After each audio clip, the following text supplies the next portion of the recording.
And we're live. Hello, everybody, and welcome to the Live Reality Games Survivor Michigan Recap Podcast. I'm Naomi Calhoun, co-producer of Survivor New York, and world's biggest Survivor Michigan fan. It's up for debate.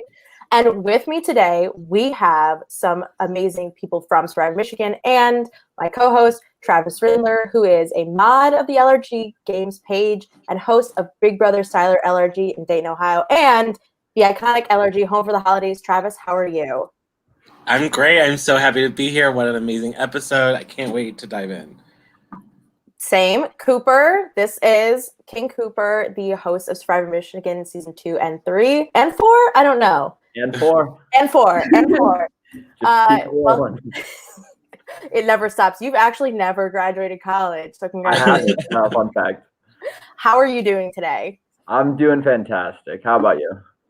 You know, I'm a little sweaty, but we're going to make it through. And we have our most recent boot. Sad to see her go, but we love that she's here. Jessie, how are you today? I'm doing great. Thank you for having me. Thank you so much for joining us. We want to know everything about what just happened in the most recent episode. So let's start off with saying it's the merge. Now, Cooper, how did you feel about, and Jessie definitely, how did you feel? There's this tension, 6-6, we got to throw the challenge. How did you feel? Did you expect the merge coming? And how did it feel to ruin everyone's expectations? Well, looking back, I kind of wish we had both teams trying to throw it. That would have been hilarious. But we planned the season out beforehand, so we knew we were always merging at 12, and we weren't going to change that just because it would have caused a good challenge. But yeah, if I could go back, I would have loved to see which side was really going to really try to throw it. Jessie, did you know about the plan to throw the challenge? I did. Yeah, I think there's a clip of me before the challenge in that episode saying oh, both tribes are going to try and throw the challenge tonight. So I was aware of that. If I hadn't seen that clip, though, I would not have remembered that I was aware of the plan to throw the challenge. So it's a good thing it was in there. Travis, have you ever seen this before in a live reality game? Like both teams ready to lose their heart out? Not really that it's coming to mind, but I've seen teams throw before. Well, there's actually one time I think in Pirate Booty Camp season 1, one team was throwing so hard and the other team was so bad that the challenge lasted for over an hour and they ended up stopping throwing just to end the competition. So even though they throwed it the whole time, they ultimately ended up winning the challenge. So that's the closest I think I've seen to something like that, but that's exceptional to see both teams trying to come up with a strategy to lose. And so, Jessie, with the idea of losing, what did you, at that point in time, do you remember what the goal was? If you lose, who are you going to vote out? Because Aaron's name is out there. The idea of voting out of Sabu Sabu was out there. What did you think your goal was if you had lost? To be honest, I thought the idea was to vote Aaron out. Mm-hmm. But I don't totally remember because obviously once we merged, it didn't really matter what that original plan was. But I thought the plan was to vote Aaron out. Right. And it sounds like voting Aaron, but then as we merge, we see that you sort of flip to the other side and tell those guys to F off. And you're with Ben now. Although you don't tell them outwardly to F off. You just privately. Well, I don't think I really saw it as flipping sides. It's not that I was then, obviously Aaron was against me and I was against Aaron during that vote. So it was more so that, and I don't think that this came across nearly as much as it felt to me that Will had started to become just this more and more sort of controlling and erratic player throughout the game. And so for me, it's I need Will to go. And I think that ended up being a big thing that week. I think, I've never seen any of Will's confessionals, and seeing them this season has been hilarious and frankly makes me like him significantly more. This week was hilarious, Ben and Will. But I was pretty squarely team Ben. I didn't have good interactions with Will. So I didn't see the sides. So, Cooper, will you help us break down a little bit of the dynamics going into the merge? Because what Dylan talks about in his confessional is that his closest ally was Sarah and Chloe's was with Brady, and now they're both kind of on their own. Do you think? I'm curious if they link up. I know we essentially have this big split vote, but like, do you think that it's a sort of convenience thing of, well, there's 6 of them, we might as well get together? Or further than that? Yeah, I mean, I think Dylan and Brady are definitely still with Chloe. Like, you kind of definitely have the remaining 3 Tafiti people still really trying to stick together. Sabu sticking together, and Tormenta's like split. Mm-hmm. And so, Emily P and Will just voted with Sabu, so they're over there. And then Aaron and Jessie are kind of just a little bit in the middle, but Jessie's very much more Team Will than Team Ben, but she's tight with some of the other people, like kind of Emily P she's still good with. And then you see Aaron also voted with the Sabu people, but they put votes on her. So it was kind of, I almost want to say it was it's Sabu and Tafiti with Tormenta just everywhere and nowhere. Now, was there speculation that there was a merge at 12, or were people not really seeing that coming? I seem shocked. Yeah, I know. They were generally pretty surprised. You see both teams still thinking it's going to be a challenge. They're planning to throw the challenge. Yeah. People thought it was actually going to be a super late merge. They thought that was going to be more the twist of we're not going to merge until 9 or something. We're going to be in these tribes for a while. So there was more thought of that than an early merge at 12. Okay. Jessie, had anyone prepared you for the merge and the idea of everybody coming together? I think the editing team was super gracious in not showing how truly clueless I was about Survivor. I'm not sure I knew what a merge was, to be honest. Maybe I did, maybe I didn't. Really up in the air. So no. It's tough, especially, as you get later in the game, sometimes the more you play with somebody who hasn't played before, doesn't understand, doesn't remember, really know, the more you forget that they don't know. And then you're like, okay, you're with us and here's the plan. And you forget to explain the 20 seasons of Survivor you've watched that informs the plan sometimes. Yeah, we've got a lot of super fans on this season. Some who are super fans and some who are a little bit quieter about it, but a lot of super fans. Some who are naming tribes after other former Survivor tribes, but staying on the down low. Yeah. So I thought the great episode alternate title should be Paranoia is What Makes You Fly, which is the most bonkers phrase I've heard in a while. Because absolutely not, as we see, Will is completely dragged down by his paranoia. Cooper, how much is on the editing room floor? How much is not seen of Will just talking in his car about everything he's ever felt in his life? The 2 people who we had to cut so much of their footage were Will and Ben. Will and Ben easily had half the footage from this entire season that they had uploaded. So cutting through all of that, the amount of Will and Ben you see on screen, and you get a lot of them, that is so condensed already. So that whole segment of Will and Ben just going at each other for 5 minutes, we could have made a 50-minute episode of that. It's a better rivalry than Hamilton. I said it. It is more compelling than the Burr-Hamilton rivalry. Put this on the stage. I'm ready for it. I would pay $100 or more. And it's just so heated and it's growing. And I love the little side by side in the beginning of this episode where you kind of show Will and Ben as they're talking to the camera together with a common enemy, and they're like, "Don't fuck with us." And then it's 2 seconds later, they're basically saying the same things to each other, how quickly that intensity shifted. And I think that's something that I'm curious, how alert Will really is to this, how in control is he, or how blinded by this tunnel vision. I'm really curious to see, because I was shocked. I have to say, I was honestly shocked to see you go, Jessie. It was murmured about for a second in the episode, and I mean, it kind of makes sense, obviously, afterwards thinking about it. But I did not see it coming. Yeah, I didn't see it coming either. But I mean, in retrospect, like, I mean, I was super confused at the time. Obviously, watching the season, it makes a lot more sense why I was voted out. You know, I've recognized that, but that was probably where my cluelessness came through the most. Is me just so confused about being voted out.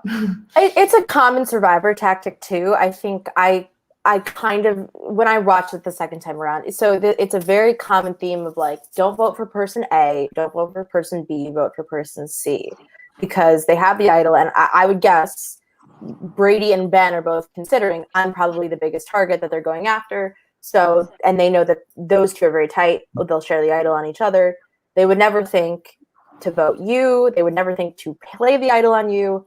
And so you're kind of, like you said, you're kind of a casualty of war, but it's really to circumvent the idol that Brady has, which is, you know, it's a tough pill to swallow when it really could have been anybody. And or you could have got the idol played on you correctly. I know I've been there where you're like, oh, if we had just realized it was going to be me, the game would be turned on its head. I think you did a great job. The whole merge kind of understanding that Will was not in your corner and that it was time to make a choice and be active and go to the other sort of group that was forming. You know, whether I don't think it's a flip necessarily as realizing what your best option is and sticking with that path.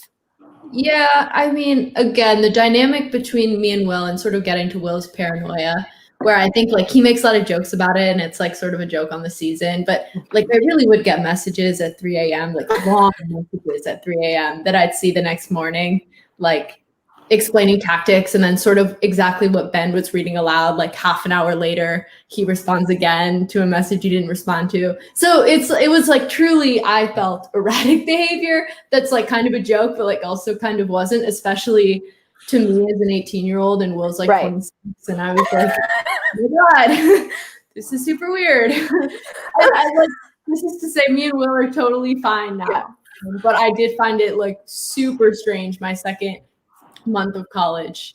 So. Yeah. Yeah. I mean, you do production too. So, and Cooper, obviously, you're part of this.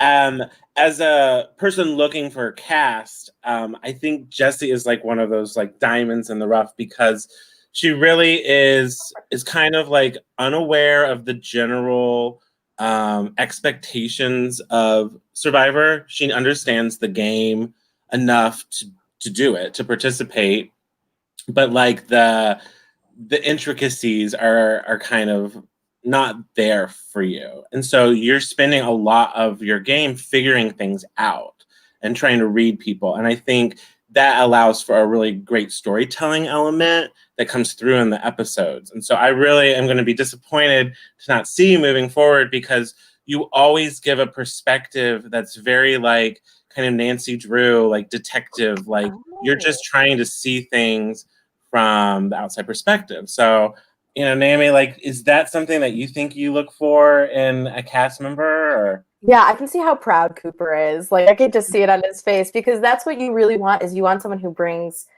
fresh eyes to the game, which is why it's so important to find new people. And so, Cooper, I'm curious to know what you really thought when you were casting Jessie, but also, Jessie, how it felt to jump into a game that you knew nothing about as a freshman, probably don't know many people on campus, and how that kind of impacted that semester for you. So, Cooper, what did you think about casting Jessie? So, Jessie, correct me if I'm wrong, but we got you from Bailey through Noah, right? Like, you already kind of knew Bailey? No, Bailey and Noah started dating because of me. Oh, you're right. Oh my God, I forget about that. I found it on Facebook. Okay. So, oh my God, wow, that's even better. Wow, the narrative. Yeah. I mean, we could tell that she like didn't know a lot about the game, which we actually love because we don't get a ton of people that like apply. So that's already like we're already kind of zeroed in there. And then you can tell she's super competitive. I mean, Jessie rode, played tennis, like you love to have competitive people on the show because they always will do anything to win. And then you see it come across, but she's so like she reads people. Like you can have one conversation with her. Like she has like a conversation with Will, and she's like, this guy is trying to play me. I know exactly what he's doing. I need to like just fly under the radar and go with it for now, but I will stab him in the back when I can. And it's like an emotionally intelligent sniper. Like you just clock everybody immediately when you realize they're screwing you over. It's great. It was great to watch. It's basically a perfect cast when you have somebody who's so built to play Survivor in the sense that they like can read people so well, but they don't know a lot about the game or how to play the game. So you do, like Travis was saying, like basically just see Jessie learning how to play along the way. Oh, you guys are so nice.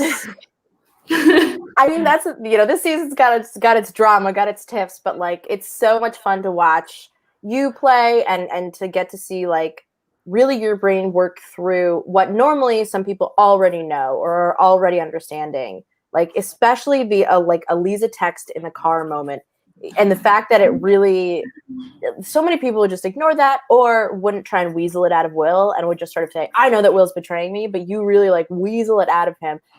I think we got to rewind to that moment. When you see those texts and you give Will that chance, do you tell anybody about it after he fails the test? Yeah, I think I told Ben pretty much immediately. And then I think there's that clip of like Ben's like, oh, like she thinks that she's getting me on her side by telling me about Will, but I'm already on Will's side or something like that. And then that would come up later in the conversation that was played in this last episode where Will was like, Ben already knew about that and Ben didn't tell you all these things and like you can't be with Ben. That wasn't like shown. But yeah, I was pretty surprised. It seemed like a pretty big oversight, honestly, to just have your phone up there. Airplane mode, people. Yeah. Airplane mode. Travis, could you imagine if there was texting during a live game? How out of control it would get?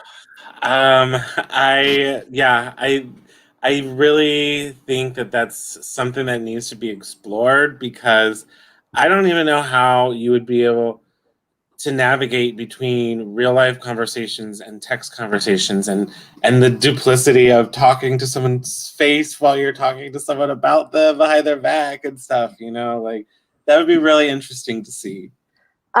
Jessie, something that I think a lot of new players maybe struggle with, or people who come into Survivor, is like the lying. Was that ever a factor for you, or were you like, it's fine, like I'll lie to whoever I need to lie to, especially because you're so. And I understand why. I don't think it is at all not understandable why you're like, Will's paranoia is exhausting. So how did you feel about like lying and manipulating when you're new to the game? I was really uncomfortable with it. And I think I even said that like in my interview, like that was something that like I really didn't want to do. And I didn't understand how crucial that was to the game and like how big of a part of the game it is. So when Will is like asking me, like whose side are you going to be on? And I was like, I mean, probably not yours in a couple of weeks or whatever I said. Like, I'm just watching that. I'm like, oh my God, why didn't I bib a little bit? I just couldn't do it. Big yikes. So we get to the merge, and Dylan really introduces such an innovative way to wear your buff as an apron. It's going to catch on. First, it's the tube top buff, and now it's the apron buff, or like the loincloth buff, I guess, if this was real Survivor. And so this challenge is great. And the showdown between Emily and Ben, I remember watching it live. The chat was like going crazy. Travis, what did you think about this like showdown? Well, I've been pretty much Team Emily most all season. She's an amazing competitor. I think this just shows you how fierce she is, and grossly underestimated. She does it with a smile. I was nervous because Ben has that determination, and there's something about this type of challenge where, like, when you really need it, like, it does become more of a mental thing than a physical thing. But obviously, that's the thing that does people in, is the physical element. And Ben just, didn't have it. He had the heart, but you could see in his eyes afterwards, man, he was not happy to have lost that challenge. Cooper, I have a question. Did Emily get a penalty vote for burning you super hard while you were putting your immunity necklace on her? No, we almost gave her an extra one for it. I thought it was hilarious. And then became like a running joke through the rest of the season. So I forget if it's actually like in episodes or anything, but it was definitely a funny joke in person. When Ben plays the idol, he references it again, which is it's such a sick burn. Nobody would ever disrespect Jeff Probst like that. I feel like it's unfair, unfair to you. Okay, so you introduced this idol clue, which I think is a great production twist that I don't think a lot of people do. You're evening the playing field. Hey, everybody, here's the idol clue. But as you know, we find out when the person finds it later, it's only good for like 3 tribal councils, right? So Aaron had to just get it at one of the next 2 tribal councils. It's good till like whenever, final 5, final 6, I forget. But he had to get it from tribal council at one of those next 2. Wow. Okay. I think we've got a frozen Naomi here for a second. We'll see if she can sneeze her way out of that. But I'm surprised by that, Cooper. I'm glad that Naomi asked that and explained that, because I guess I was kind of under the impression that it was kind of one of those you've got to use it or lose it sort of idols, like here it is and use it. But that's a game changer now in terms of I'm guessing it's really Aaron's the only one that does have an idol at this point in the game. So I want to go back to Jessie, you entering in from Merge. Chloe has been voted out. We're back at the beginning of the episode, and I just want to pick your brain a little bit more in terms of you're in that car and they're explaining things to you, and I can read your body language. You're not about it, but you've got 3 or 4 people all lying to your face. How did things change for you after that moment?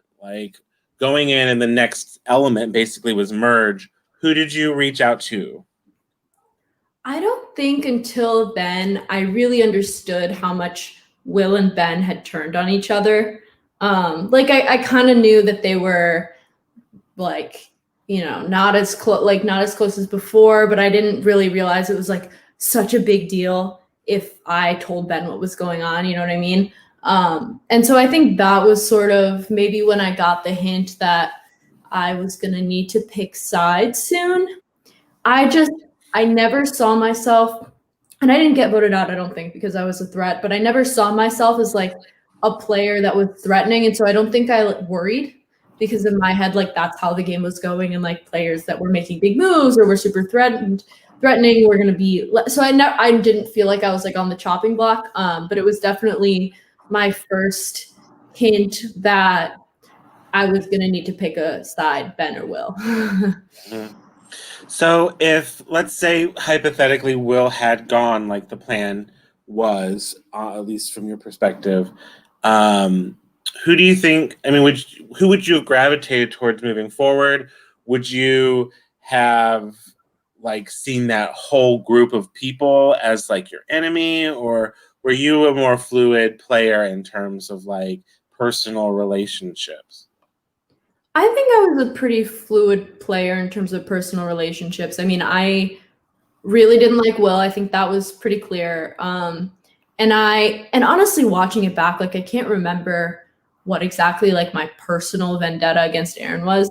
And we had several conversations. So I would have gotten over that too, I think. I don't know if she would have. That's a different question. But I think the main personal vendetta, so to speak, was definitely Will. I would have, gravitated towards Ben. I really, especially by the time I got voted out, felt pretty solid with him.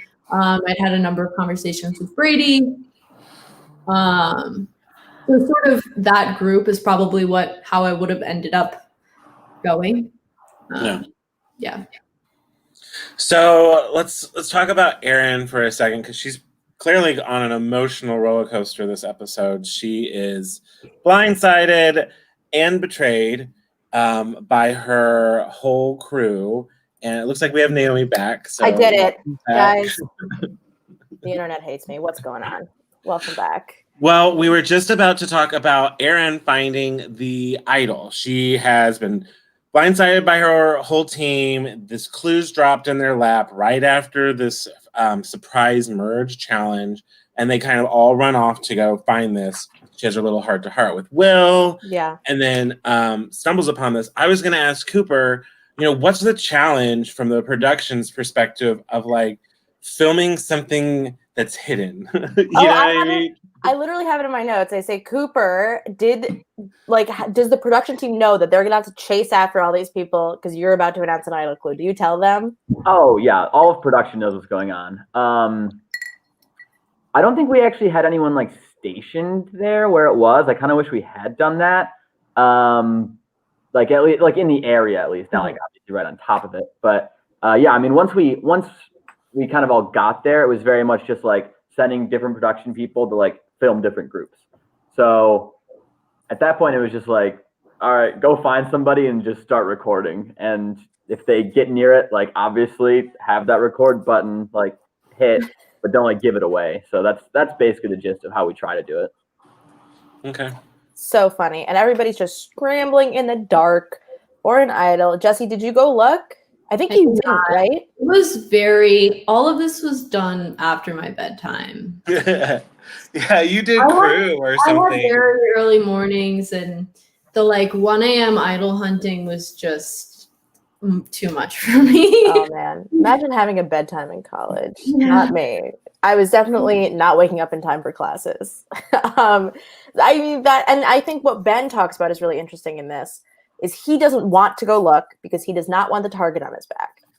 He doesn't want anybody to know that he might have it or think that he might have it, and he's trying to minimize his target, which I think is both interesting and also detrimental because the idea could be, hey, Ben definitely doesn't have the idol, he didn't go look for it.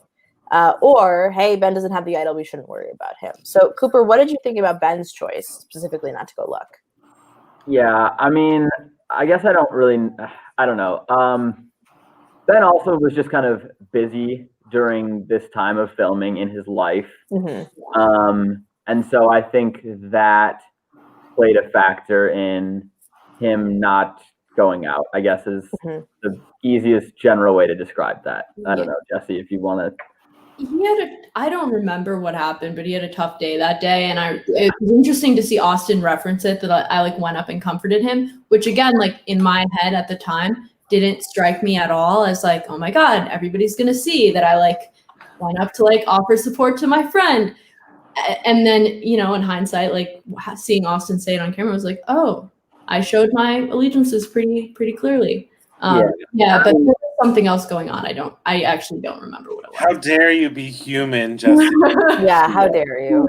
That was just Jessie being a good friend. And I think production was doing similar things. We basically all knew Ben just did not really want to be around people or in the game at that moment. But and that's really hard. I think it's also something that happens actually, and something that really shows how College Survivor is a lot like a game like Big Brother, where you can go up to comfort somebody and somebody else can see that and go, I think that's suspicious, even though you're just trying to show them some love and show them some care. And so, Austin said that, and I was like, I don't think Jessie would just do that to be like, hey, this is my alliance, what's up? So it's very interesting to hear you say that. And, everybody has hard days in Survivor, and it's nothing to be sort of, embarrassed about or ashamed of. And like, I'm glad that Ben kind of takes the break for himself rather than subjecting himself. Because, Erin really goes through and she's looking for that idol. She kind of puts herself out there emotionally, which is another, I have in my notes, Erin's story is so fascinating. And, for her not to be the merge boot, because in my head going into this episode, I was kind of like, I think it's going to be Erin. And she really sort of shows how personal the game is and how emotional the game is, just like Jessie is showing, where you want to care about things and you want to trust people. And Erin kind of gets the really crap end of the stick sometimes. Poor thing. And, she's bouncing back, and that's really great to see. Travis, what did you think about Erin and like her sort of, the emotions she was really feeling during this search?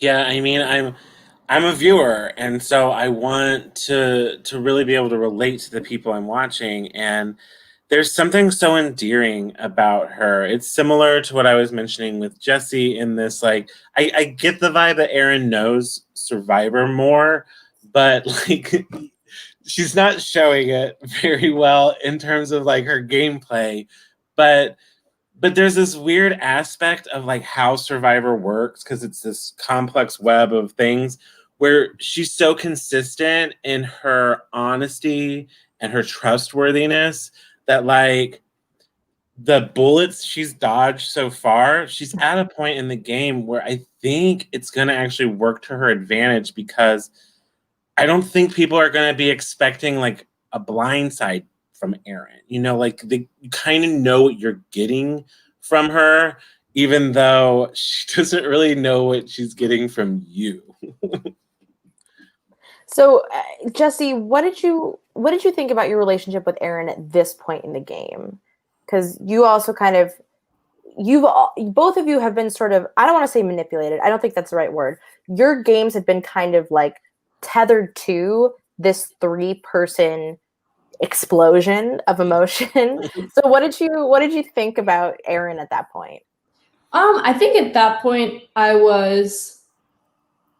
if I had like a lot of negative energy turned towards Erin before, like all of it was directed at Will at that point. And I think I was pretty surprised to see her stick with Will after he sort of split votes on her. And especially like, you know, he concocted this whole plan that I wasn't aware of. And then I stupidly during that tribal, like was like, oh, like this is my chance to vote out Erin. Like I'm going to write her name down.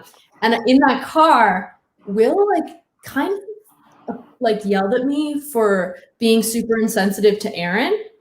And that made me so angry. I was like, are you kidding me? Like you had this whole plan where you split votes on Erin and you're going to tell me that I'm like there's like a lot of confessionals with me just like angry at the sort of, that's like the like building himself a hill thing where he like, and at that point I was like, no, like you're being mean to Erin. Like I'm over here doing my own thing. Like there's no, you know, coalition that I've built where I'm splitting votes on her as like, so my anger was not towards Erin at that point, or anger or energy or whatever. And I was, although it worked out for her, I was surprised to see her stick with Will. Will did seem to feel genuinely bad though, which was like frustrating for me to watch, honestly. I also have, I wrote down, this is a season, Cooper, of great narrators. I don't think that's not the case for season 1 or 2. You know, you got some kick-ass narrators, but everybody in this season is really bringing their perspective and their emotions into every confessional they give, which sometimes you don't get. Sometimes you get, oh yeah, we won the challenge and it was great. But like everybody's really like, you know, Brady's running around shirtless. Like everyone's really feeling what they're feeling and letting us, the audience, in on those emotions. It's really fun to watch. Did you feel like this cast, I think this cast is super emotionally intelligent. Like at Tribal Council, they're all really smart and distinct in what they're saying and really have great opinions. Did you feel that when you were sort of getting further and further into the merge? Like, oh, these are a bunch of like smarty pants. Oh yeah, we knew this cast was great basically from the start. Like you could see it from the first few weeks. We knew this was going to be a really good season. And even looking towards editing while the season was happening, like you could have had any person be the narrator. You could have had most any person be like kind of like the comic relief. You could have had most anybody kind of be the villain or be the hero. Like we had so much room to like kind of play with in the editing room because you could like everybody gave us so much to work with as a character that it just made it so easy. It just made our lives so easy. Mm-hmm. And so the next thing I kind of have that I'd love to talk about is Jessie, you sort of, the information comes out that you have revealed to Ben the plan for your tribe to throw the challenge. And Will hears this. We talked about like why you chose Ben over Will in this situation, but like, how do you think that is the moment that kind of like your game gets totally screwed? Is the sort of talk with Will where the Eliza stuff comes out and the, you know, throwing the challenge info comes out? I don't know. That's what I saw is like, oh, if you were watching this first time, that's the moment you should have seen and said, oh no, Jessie's going home. Yeah, that definitely wasn't smart. That definitely wasn't smart. I mean, I think Will probably would have been able to suss out that I wasn't fully Team Will, whether I said that or not. Cooper, I don't know if you ever watched that full video, but there's like a moment I'm having talking to Will where I just like start sobbing about how homesick I was. Yeah, I thought we actually I was actually going to ask, did we include that? It was in the rough cut right up until the end. It really was. Wow. No, I think that video was like one of the longest ones I uploaded. It was like half an hour or more. That was like a long, tough conversation. So I'm not sure. Like that probably factored into me just being like too exhausted to lie to Will. But it wasn't smart. You could definitely. If I was looking for someone to eliminate, you could. Yeah, you guys ended up voting for each other that week, and you guys like in that video, you guys were like having like a whole heart to heart. It was so close to getting included. I literally didn't even remember if we like actually kept it in or not. But Travis, do you see this a lot? You know this feeling, like people get burnt out mid-game and they're like, you know what? If I get voted out, whatever. I'm tired of the lies. I'm tired of the manipulation. Do you think this is like that? That makes a lot of sense. Yeah, I mean, I think it's even more predominant in like a live game setting. You know, it happens in online games, but there's that element of like pause. I'm putting things on hold. You know, you can turn your phone off and stuff. The live aspect, like I know with college, like there's still some pockets where you can escape from the game and stuff, but in a way, when you have people like Will playing and you're getting deeper and deeper in the game and they're texting you at 3 a.m. and, you know, like there's this element of like, no, you can't escape it. And I think that the hardest part is when people are pulling on you, pulling on your loyalty, on your heartstrings, on, you know, they need you for that round. That's when the game can get really draining and you're just ready to throw your hands up in the air and say, like, I don't care what happens. I can't think anymore. And I felt like that's kind of where Ben was coming off. This episode was, I mixed their names together, Ben and Will. But Ben, this episode was just seemed spent. Like he couldn't process any more scenarios in his head. It's not uncommon at all. Like it happens to I think everybody where you're just like, I'm sick of these people. I mean, it happens on the island. I think a lot sooner, but like people are like, I'm sick of them. I want to vote them out. Cooper, what is the Innovatrium? What is it? What the hell kind of building is that? I don't know. I could tell you exactly where it is on campus. I could point it out to you and be like, that sign says Innovatrium. I've never stepped inside of it. I don't know what it does. I don't know what it is. I don't know. Jesse, help us. When does that come up? So that's the name of the alliance that is formed with. So it's Savu Savu, like all of Savu Savu, and Will and Emily, right? Yeah. Yeah. I don't know what it is. Yeah. All right. Well, the first one of them to get voted out, they're gonna have to tell us. This alliance is really interesting to me. And Jessie, I don't know if maybe you have some thoughts on it without any spoilers, but like the alliance of is it 5 Savu Savu or 4 Savu Savu? 4. So the 4 Savu Savu and the 2 of Emily and Will joining forces. I don't know if it's a great idea. We're going to see it. You know, they vote together. It works. But did you think that letting the Savu Savu kind of sneak by was a bad idea? Or were you just fully set on, let's get Will out. He's crazy. He's losing it. Did you at all have the Savu Savu on your radar as like threats to win? Not really. And I like definitely something that was like part of my sort of newness to the game was I didn't really think beyond the people that I had to interact with. So until the merge, like I talked to Brady a couple of times, but I hadn't really talked to that many people that weren't on my tribe. So I voted for Austin, the tribal before, because, you know, I was told that he had an advantage and that was the smart move. And that was like, okay, like let's vote Austin out. But I didn't really think about them, to be honest. So, Travis, did you kind of notice the strategy, and maybe Cooper, you can walk us through this a little bit more, the strategy that this alliance has with roping Aaron into their fold? So I don't know if you noticed this, Travis, where they basically all individually go and talk to her and create a bond to try and bring her into like the big gelatinous glob of their alliance. What do you think of that sort of methodology of getting an alliance together? You have the time. Let's put in the work. It's really smart because it's so much harder to cut through this idea that there actually is a bigger alliance. When you're lazy and 3 people run up to you and they're like, hey, let's talk. And you're like, okay, well, clearly you 3 are together. But when you take the time and space it out and it's planned like that, it's so much more difficult to really be like, is this a united front? You have to pick up on nuances a little bit more. So I think it's a good strategy, but you have to also make sure that there's some rapport there too, because if you haven't talked to anybody ever, and then now suddenly you're part of this group of people who are all reaching out to talk to this person, that's when it obviously, I think, smells fishy. Cooper, has an alliance like this happened before in Survivor Michigan that you can even think of, or do you think it's really a new plan of attack? Pulling a single person in, I can't think of one off the top of my head. I think season 1, you kind of had, I don't know if you've seen that, Naomi, but like the Maized people had their kind of core 6 initially, and I think a lot of that was built on like one-on-one relationships where like each kind of guy and girl had a pair, and then they all kind of had their intermingling. So that kind of came together between a lot of one-on-one conversations, but not necessarily just having an alliance and then being like, all right, we all need to go talk to this person individually and just pulling them in. Cooper, I'm going to ignore the fact that you implied that I would have not seen season 1. I forget. She is the biggest fan. She really is. I want to make it very clear.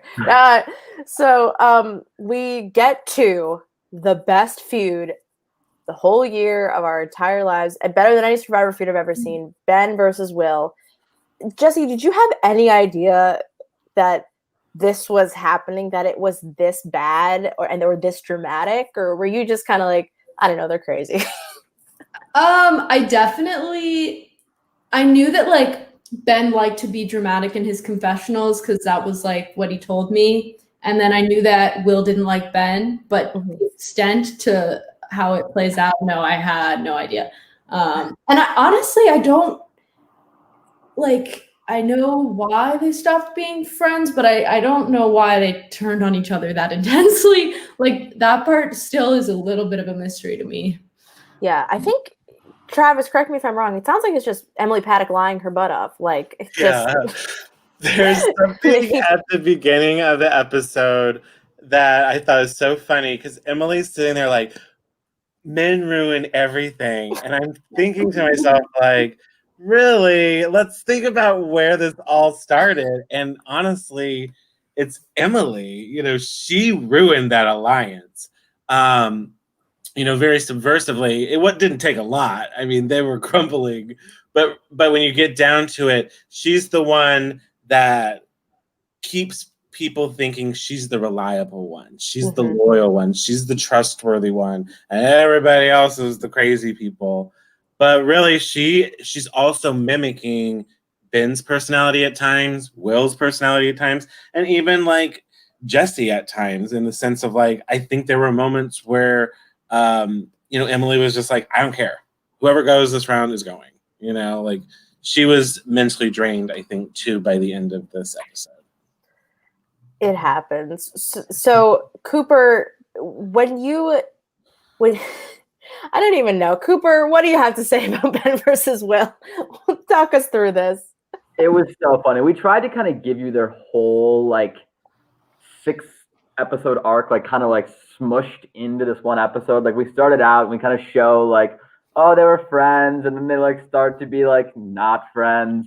And then it really just like, we have that like 5-minute like just back and forth of them berating each other.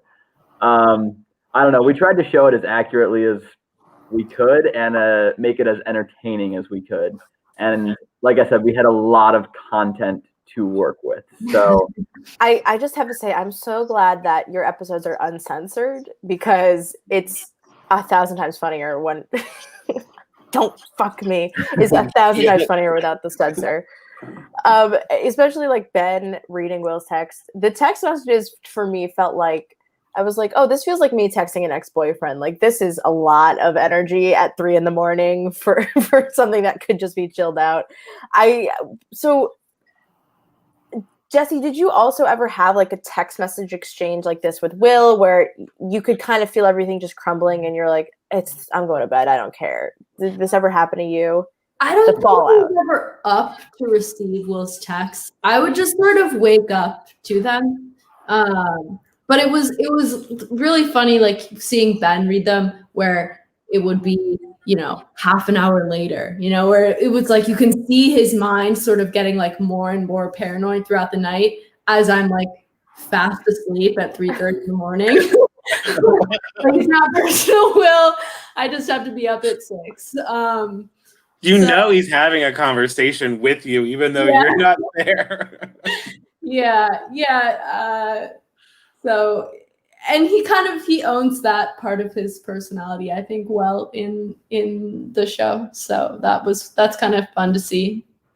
So good. And so we get to tribal council, and really it's kind of like the battle of these two sides of Ben versus Will and what they want accomplished. And Jessie, I totally respect you basically saying, I don't want what Will wants, so I'm not going to align with him anymore, which I think is the correct move for you. What Will and Emily are not working in your best interest. They're not there to keep you around. Did you ever have a conversation maybe with Aaron around that idea that maybe those two former tribe mates were not looking out for Aaron or you, or did you just never really link up on that level? I don't think me and Aaron talked the week that I went home. I mean, we spoke about me voting for Austin, and I voted for Austin, having no idea that that wasn't the plan. But I don't think we spoke again between that week. I was pretty burned out of the game by that point. I was having a lot less conversations. So tribal council, this has some of the best tribal council faces I've ever seen. Just the roller coaster of emotions. Do you, maybe Jessie or Cooper, did you think there was any hint that it was going to be you, Jessie? Were people giving that away in their, or maybe Travis, did you hear anything that like sort of clued in that they were going to vote for Jessie rather than Ben or Brady? I like I said, I was really surprised. I think the fact that it was kind of so bold, like Will was so outward with it, that did start to get a little suspicious for me, because I'm like, Will is not stupid. Will knows this game, and even if he's super emotional and turned up to 10 on getting Ben out, he has to like be able to recognize this. So in a way, it was really brilliant of Will, because he pretty much set a trap that everyone walked right into. And so he went from looking super neurotic, which he is, to just really kind of a mastermind. And I don't know if that's a great thing, but with 11 people left, he has a lot of journey to make it to the end to argue his mastermind status. You know what I mean?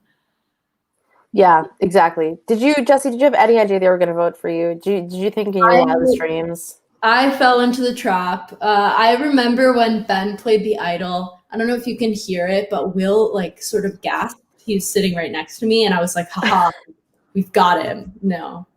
It was just like, oh my God, my friend worked for me.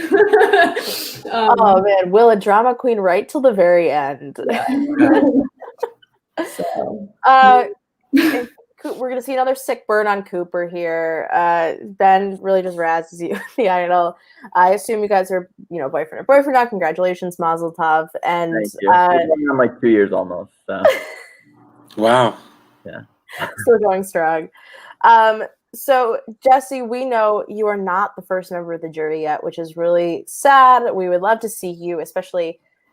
What did you think when you learned about the jury and how to vote for a winner? What were you looking for possibly in somebody to reward? No spoilers again, but what would you have voted for somebody to win the game? What would you have looked for in a winner? I mean, I think that I might answer that question differently now than I would have then. I think then I would have looked for someone who played a relatively clean game, in the sense of not doing anything so horrible or personal. I think that for me was really surprising to watch it get so personal, and I definitely not absolving myself of that.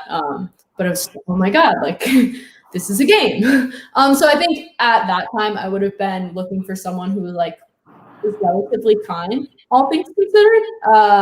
Now I might be looking a little bit more at strategy. Very. I mean, it's fascinating. Like some people regret their jury votes, some people don't. Like so it's really fascinating to hear. Like, oh well, I didn't actually cast a jury vote, so here's what I would have done, and here's I have the full perspective of time to say what I would have done. It's really fascinating.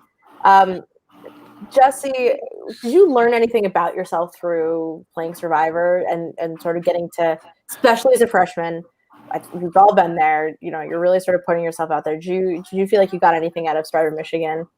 Oh, for sure. I mean, I think we're all, if you can believe it, watching this episode. Season 3 is a pretty close-knit group, actually. Like we do hang out, we do like each other. So I gained some friends for sure. Definitely people that I would never have met on a campus that big otherwise. Mm-hmm. And it was great for me to sort of realize sort of how big Michigan was, like as soon as I stepped on campus, that it's not just like the people in my hall, in my dorm. So that was really great. So those are paranoid 26-year-olds. Yeah. There's them. He's a doctor now. So congratulations, Dr. Will. And it definitely sort of, if there was that like naive freshman, it sort of snapped me out of it a little bit, maybe faster. Wow. Because of Survivor. I learned a lot about Survivor. I learned, I have a lot of empathy for people that have horrible moments on camera and reality TV. Wow. You really have horrible moments on camera, even when you can totally control when you're filming. I was like, oh my God, I can't believe I just cried. I can't believe it. It's so fascinating. That is really something to hear because Travis and I have seen people at their lowest, and and been the person filming them, and so it's interesting to hear that still happens even when you're the one with the laptop webcam open. Travis, did you have any other thoughts before we kind of get to the end of this? Anything else you wanted to? Well, I was curious for Jessie if there's any interest in doing something like this again, or was this hey, this was a crazy great experience, but yeah, can we convert you? Watch. Is the question. Yeah, I would love to do it again, especially watching myself play.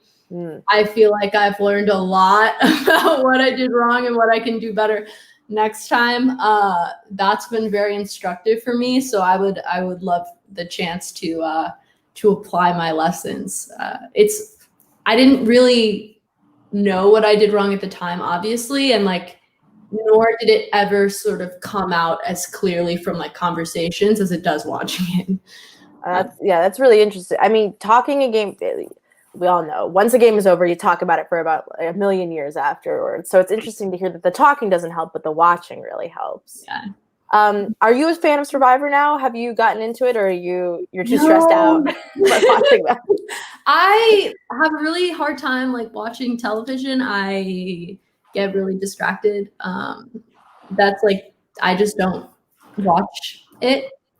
So no, I have never really, I don't think I've seen more than a full episode of Survivor that I watched with people on my season, which, I don't, that doesn't make me very popular in the other community, but it is what it is. Yeah, I think we all wish we could struggle to watch TV and not be sort of burdened by our addiction to reality TV. So don't do it. Don't drink the Kool-Aid. Stay away. Cooper, any other final thoughts? The next episode coming up, it sounds like Emily P is about to go for it.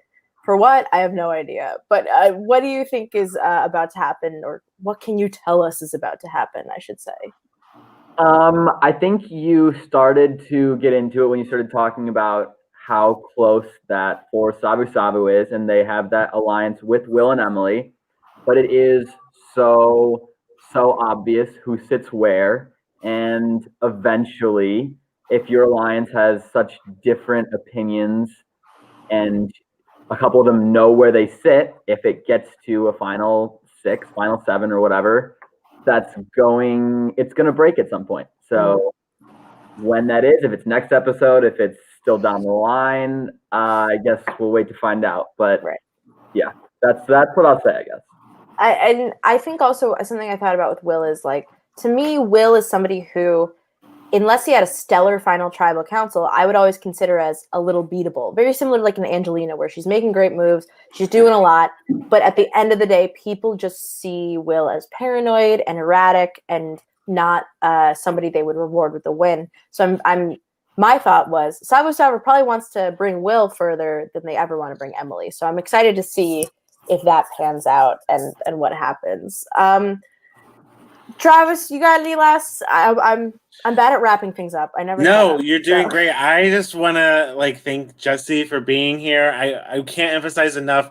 Variety is the spice of life in these games, and there's kind of a cardboard cutout of what an LRG gamer kind of looks like. But realistically, having people like you, Jessie, that are just excited to try something new are what people that are casting for these games are always looking for. So just to see that you enjoyed it, you made friends from it, and that you're even willing to try it again, that's the message I'm always trying to push on these is come out and try it, because there's really nothing quite like it. You can watch the shows, you can watch these broadcasts, and until you try it, you're really just not gonna know what you're missing. So exactly. Yeah. And you make some great friends. That's the one benefit. Listen, if you lose, you at least make some friends, or maybe you make a bunch of enemies, but who knows? So I think that wraps it up for this episode. Jessie, again, just like Travis said, thank you so much for joining us. It's really a treat to get to talk to you.